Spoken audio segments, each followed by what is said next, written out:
চেষ্টা করব, see it is your government, আপনার সরকার, আপনি নোটিফিকেশন দিয়েছেন, টেট পরীক্ষার জন্য নোটিফিকেশন আমরা আনিনি, you only have come out with the notification. আপনি রিক্রুটমেন্টের প্রসেসটা শুরু করেছেন, but somewhere you have stopped it. 1 বছর হয়ে গেছে এই যে এসটি জিটি ব্যাকারদের কথা অনেকবার আমরা আলোচনা করেছি।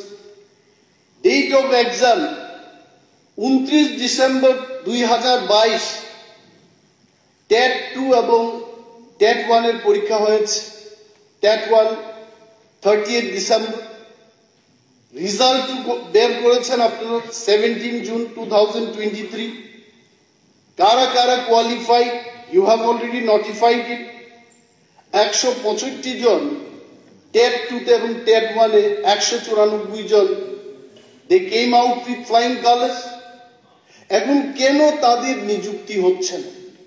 I, as a leader of the opposition, from all the opposition MLAs, my question to the government is, কেন আপনারা রিক্রুটমেন্ট করছেন?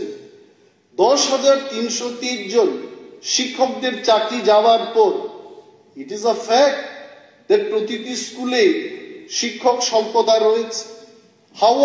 How are you going to make up this vacuum? কি করে এটা ফিল আপ করবেন? It is only through the recruitment process. I am so happy that Honorable Chief Minister has come back to the House. একটা জায়গায় RTI এর মাধ্যমে আমরা জানতে চেষ্টা করেছিলাম যে রাজ্যে এসটিজিটি বেকারদের সংখ্যা শিক্ষক নিয়োগের ক্ষেত্রে কতগুলো পোস্ট রয়েছে।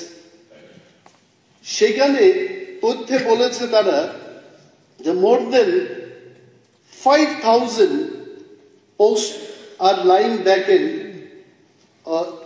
এসটিজিটিদের জন্য।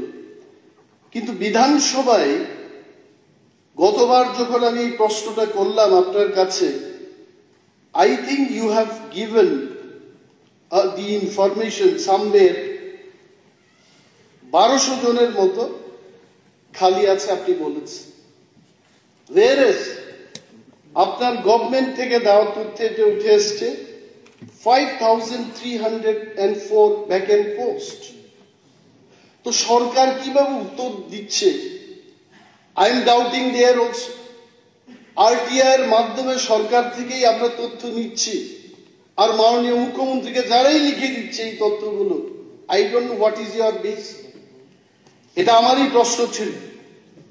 এই জায়গায় রাজ্যের হাজারো বেকারদের প্রশ্ন হলো, তারা জানতে চায় সরকারের কাছে যে আমরা দিল্লিতে গিয়ে জিজ্ঞেস করতে পারবো না, আমরা সারা পৃথিবীর কাছে জিজ্ঞেস করতে পারবো না।